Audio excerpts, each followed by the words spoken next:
Hello guys, this is Mary June.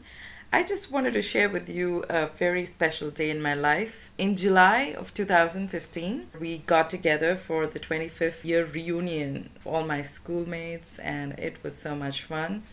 Actually, I just came across a speech just today in my email, the speech that I had prepared to give them, but I did not do justice on that day because I was just so excited seeing all my friends and especially seeing my English teacher in the front row. It made me really nervous. So I think words didn't come out of my mouth. But there were really some important points I wanted to share with my friends and my teachers. That's why I'm doing this recording, because as I went through the script, I felt it was something that we all have to remember regarding our teachers.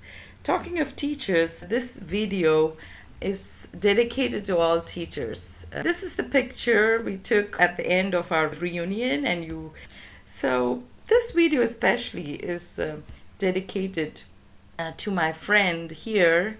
Her name is VJ Kavita, and this is her, and she's a very good friend of mine, and we were close friends from third grade.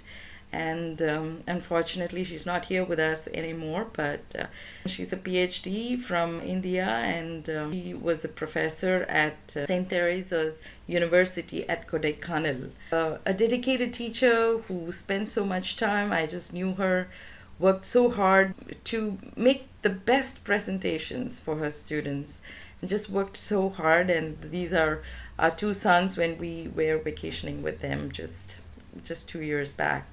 So I really miss you, Kavi, and this is for you. So this is me addressing the crowd. So let's go one more time, okay? Good morning, beautiful ladies. That includes all our ever young teachers and sisters. I know many of you have been on extra walks, skimpy meals, new gym memberships, emptied your husband's wallets shopping, spent hours before the mirror and beauty parlors, ever since the word reunion was announced. Well, it worked. All of you look gorgeous. To me, the word reunion had a different connotation. One instance would be last Sunday as we were driving from church. The Chennai veil was scorching.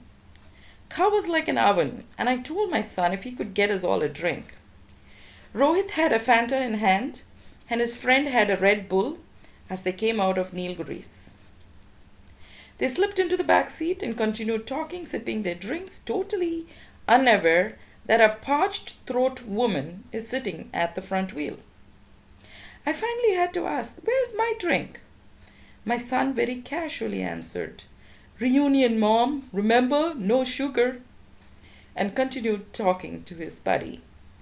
That's how the word reunion has sounded in my world the past few weeks. Talking of Chennai veil, the hot sun that scorches us all, I remember calling Gauri, our dear friend, earlier this week, just wondering what she was up to, if I was disturbing her, since this woman has been turning from pillar to post, Madavakkam to Kodambakam, organizing this lovely reunion, while managing her family and professional commitments. She picked up the phone and in a cool tone she said, "Veil veena pogudunu ippadan javvarisi vattal pottukittu irundhen," which means she didn't want to waste the scorching sunlight, and wanted to make some rice puppets to dry them in the terrace. So she was having a sun bath literally. என்னையா இது வெயில் வீணா போகுதுன்னு இப்படியெல்லாமா sunshine hobbies வச்சிருப்பாங்க? I wondered. Let's give a round of applause to this awesome, selfless, cool woman who made today possible. But really, what is today all about? All those genuinely pouring their love, care, skills, talents into you are seated here amongst us. They did not take it as a job.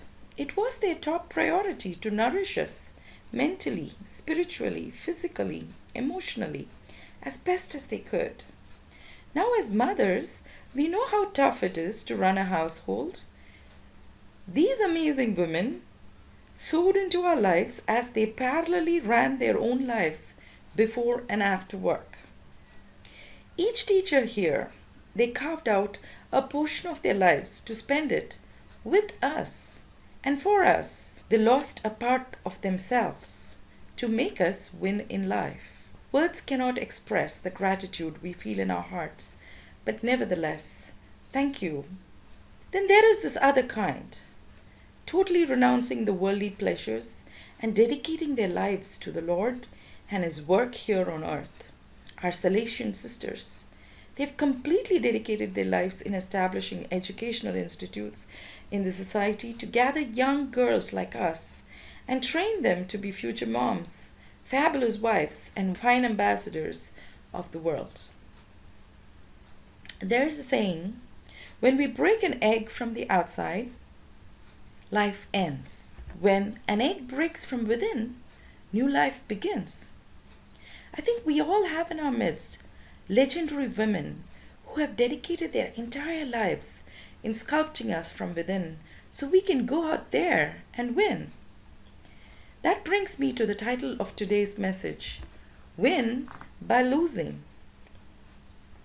In the United States of America, win, V-I-N, which is not the exact spelling of win, but win is a unique identification number given to every vehicle in the United States. It's unique for that particular car. They have it embossed on the engine and certain secret places, so you can steal a car and have the car painted, change the looks, change the parts, but the win remains. Just out of curiosity, nobody from our batch happened to become a petty car thief or something interesting like that, right? I didn't think so. We are one batch of good cookies, aren't we? Just like the win number, I believe our Creator gave us a unique vehicle identification number. Each one of us are designed as a vehicle He chose to show His love, compassion, grace, hope to the world. Each of us with different permutation and combination, exceptional talents, communication skills, personalities, to go out into the world and make a difference. In fact, Indra and I were visiting Karthi a few months back for lunch. As we approached the table, there were so many items for eating that there was no place to keep our plates and eat. Idu pattadana, not that this was enough, post-lunch we requested her to sing for us. Personally, Karthi, who's sitting here, I didn't know Karthi could sing. Believe me, she opened her mouth to sing in the most beautiful and melodious voice, which brought a sense of peace to my heart. She carried such a high pitch flawlessly, her voice cutting through the air, shattering glasses in her apartment complex. Indra and me sat totally lost in her singing. Little did Karthi know that her song had touched me profoundly. Two things happened ever since that day. Number one, I stopped singing even in my shower. Number two, my son has been happier since then. Each of you, like Karthi, have these very special gifts put inside by the Creator of the universe. And you, woman, are His masterpiece. Sometimes we think, someday I will do great things. But actually, He's waiting on you today to share the little things He has already blessed you with. He has blessed you to be a blessing to others, to let your light shine in someone's darkness. I was driving late one night from my lab from University of Iowa, very excited about my discovery that day. An accidental discovery that day, I found that these tiny little cells that lined your arteries reacted to hormones within few minutes, whereas for decades scientists believed it took at least 15 hours. I could hardly drive my car, hardly eat my dinner, but as my head hit the pillow, I felt God saying, "You just found this, huh? I created that 1,000,000 years ago." All the excitement in me, in an instant, became an ECG flatline. I realized that all these top-notch scientists were just beginning to scratch only the surface of something miraculous, beautiful, and awesome. When a tooth aches, our whole body aches with it. Our life revolves around it the whole day. We are unable to focus on anything else.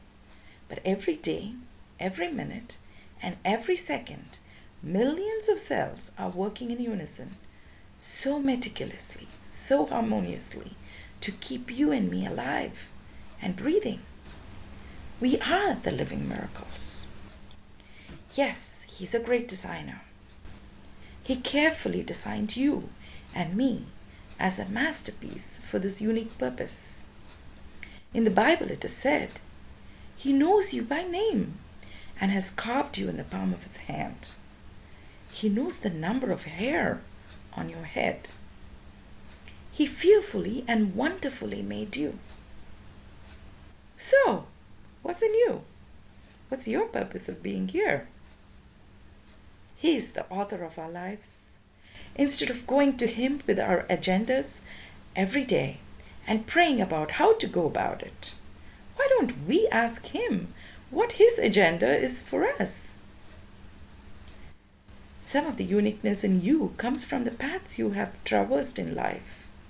Fatima being the on your mark, get set, go point. We've been so competitive here in this very campus, and now meeting after 25 years, we know all these friends we cherish so much. We're only a part of our journey called life. Ultimately, the race is with yourself. Are you better today than what you were yesterday? Each of our paths took different directions after school. Life took us to twists and turns, and sometimes mountaintops, other times lonely valleys. Through all this, God was with you because he loves you. We did not know that even during our catechism and moral science classes, that we were chiseled to face the race in the outer world and keep saying, when we can run, I'll run. When I can walk, I'll walk. When I can crawl, I'll crawl. But I'll always be moving forward. It's not about you getting to the finish line. In fact, the race is not about you at all. It's about how many have you helped to get to the finish line. I repeat, it's about how many you have helped to get to their finish line. Yeah, it does take effort to smile when you yourself are having a bad day, hug someone when you are hurting, or sit beside a weeping woman, or just listen with your arm around her. We will lose a part of ourselves in the process, but we will win ultimately, because by doing so, we leave the world a better place than we found it. So what's your win going to look like at the finish line? We live only once, but if we do it right, once is good enough. Let's win by losing. Thank you all for listening. So before I leave, I just want to introduce you to someone, a very beautiful person in my life. She's my zoology teacher, Miss Regina Joseph. She came to our school in 9th grade. I was an average student, but she helped me to find myself and find my potential, and instilled in me that teacher part. She made me teach in 11th grade to my peers, and that was my first class, I think. Today I teach all over the world to all medical students, but for her to recognize and give me a chance to find myself, I think I should thank her for that. It's been almost 27 years or so, but I'm grateful for what she made out of me and molded me to who I am today. So I take this moment to just thank all my teachers and just want to say I'm grateful. I just bow before all of you amazing teachers, right from kindergarten to medical school and through PhD. So thank you all so much. God bless.